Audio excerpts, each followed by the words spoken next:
For over 55 years, the Cuban regime has used this debate in the United Nations General Assembly as a shiny object to distract the world's attention from the destruction it has inflicted on its own people and on others in the Western Hemisphere. Even during the Cuban Missile Crisis, when the Castro dictatorship allowed the Soviet Union to secretly install nuclear missiles in Cuba, the Cuban regime and its Soviet allies claimed that the real threat to peace wasn't the missiles aimed at America. The real threat, they said, was the United States' discovery of these missiles. At the time, the U.S. ambassador to the United Nations, Adlai Stevenson, identified the Cuban regime's habit of pointing fingers anywhere but at itself. He said, quote, "This is the first time I have ever heard it said that the crime is not the burglar, but the discovery of the burglar, and that the threat is not the clandestine missiles in Cuba, but their discovery and the limited measures taken to quarantine further infection." Today, the crime is the Cuban government's continued repression of its people and failure to meet even the minimum requirements of a free and just society. Our response has been to stand with the Cuban people and their right to determine their own future. For this, each year, this Assembly's time is wasted considering this resolution, and the United States is subjected to all manner of ridiculous claims, anything to deflect attention from the regime that is actually responsible for the suffering of the Cuban people. But the United States will not be distracted. We will not lose sight of what stands between the Cuban people and the free and democratic future that is their right. For that reason, and for the 25th time in 26 years, the United States will vote against this resolution. 1 year ago, the United States abstained when voting on the same resolution. The reason given was that the continuation of the embargo was not isolating Cuba, but was in fact isolating the United States. It is true that we had been left nearly alone in opposition to this annual resolution. No doubt there will be some here who do not understand how we can take such opposite positions, separated by just 12 months.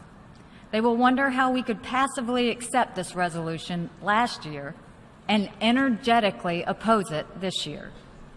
To those who are confused as to where the United States stands, let me be clear.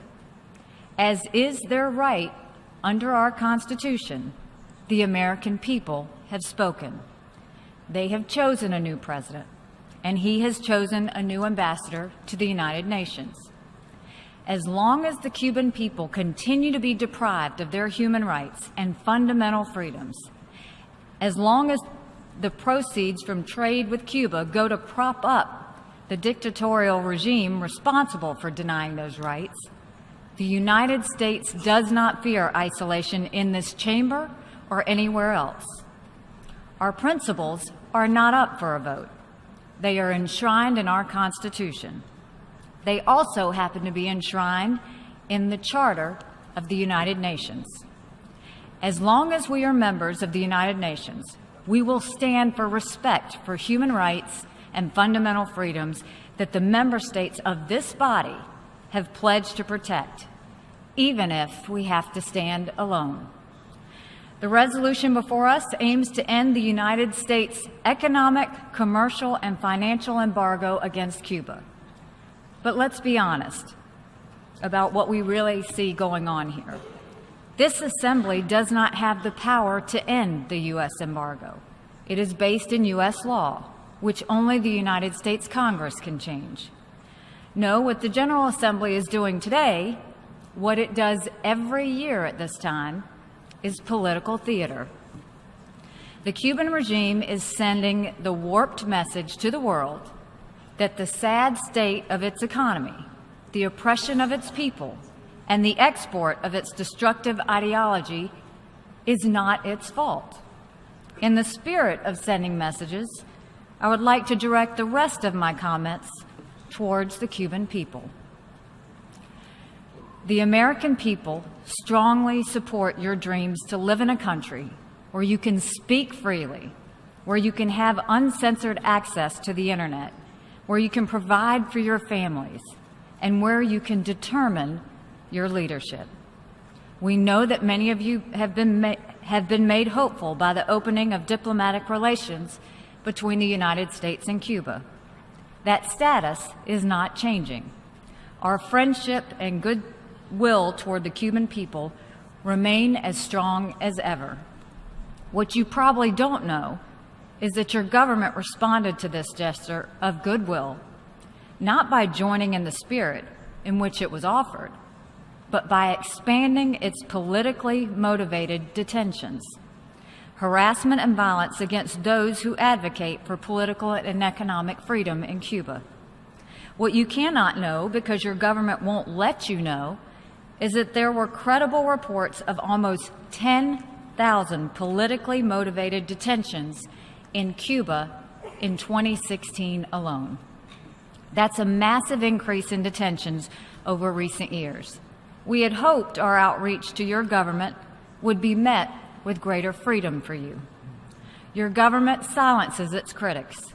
It disrupts peaceful assemblies.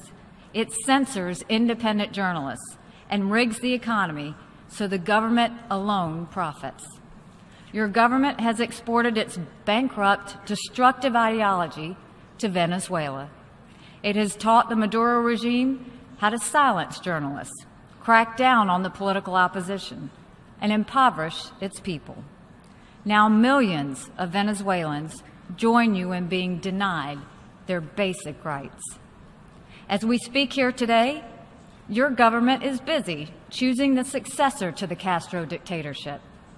It is attempting to fool you into believing you have a voice by holding local and regional so-called elections. But the process you are engaged in is not freedom. The results were determined before the first vote was cast. When the United States abstained on this resolution last year, its decision was explained by saying, quote, "We recognize that the future of the island lies in the hands of the Cuban people." There is a casual cruelty to that remark, for which I am profoundly sorry. Regrettably, as of today, the future of Cuba is not in your hands. It remains in the hands of your dictators.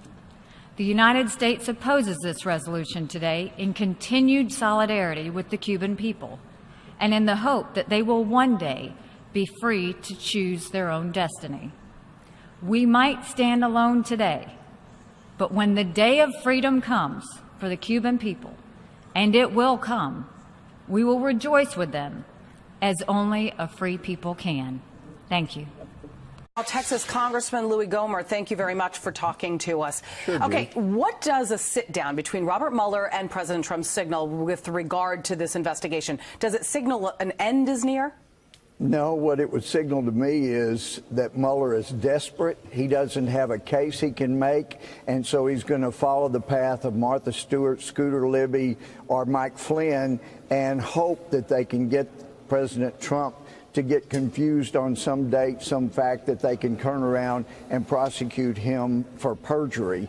So I would suggest that we remember Martha, we remember Scooter, we remember Mike Flynn, and have the president say, make your best case and bring it. I'm not helping you. Right. Well, you know, the reason prosecutors like to leave their highest-ranking witness for the end of an investigation is obviously to gather as much evidence as possible to use as ammunition. But here's the thing. Absolutely. As far as we know, there is no evidence of collusion thus far. So if Mueller is prepared to talk with his main target right now, what does that mean? It means he's desperate. And that's what I'm telling you. I've been a prosecutor. I've been a judge. I've been a chief justice. But I've also been court appointed to defend a murder case and a capital murder. And I'm telling you, the best advice the president could get is Mueller has nothing. Don't give him anything. Say, bring your best case. I'm not going to help you. I don't think he should. Mueller is not a friend. He's made that clear. And how ironic, Julie, what we've got here is an administration of Obama with Secretary of State Clinton. They rush over there with a reset button. They want to be Russia's best friend. And the Russians apparently had figured out they're going to try to set up something against Trump. So they feed Steele stuff, knowing that these fools are going to go forward and use the FBI and blow this thing up. It's rather ironic when you look at it in that context. The Russians played the Democrats when the Democrats thought they were playing the Republicans. Right. It is ironic. It is. You know, Christopher Steele being recently called out for falsifying the dossier, and then, of course, that being what ignited this investigation in the first place certainly is going to work in the president's favor. Now the question, though, the texts indicate there may have been more leaking than we knew about to begin with. So, I'm sure there is. And of course, with Comey leaking, admitting leaking, there's a lot that needs to be pursued there. And Mueller, of course, will never pursue that. Right. That's where the drip comes from. All right. So the Washington Post, and I want your take on this, reports that the president's attorneys are actually reluctant to let him sit down for an open-ended, face-to-face questioning without clear parameters, they say, according to a source. They've even discussed whether the president, the lawyers, have discussed whether the president could instead provide written answers to some of the questions from Mueller's investigation, as President Reagan did during the Iran-Contra investigation. Is this something Mueller would actually agree to? I think Mueller is desperate, and since he's got nothing, this is his last-ditch effort to try to trip Trump up. And so if that's the advice that the president's being given, it means he has smart lawyers, and I know he does. I know the lawyers. And so that would be a huge mistake to let Mueller just sit down and have a free-ranging conversation. That's how you end up as Martha Stewart, Scooter Libby, and Mike Flynn did. Yeah, most responsible lawyers do not want their clients taking the stand in any investigation. And I can't imagine the president's lawyers are any different. We'll have to wait and see. That's how I got a murder client acquitted. And he was not guilty, but you don't take the stand. So anyway. All right. Anyway, that's a good way to end it. We'll have to wait and see. Thanks a lot, Julie. Congressman Louis Gohmert, thank you very much.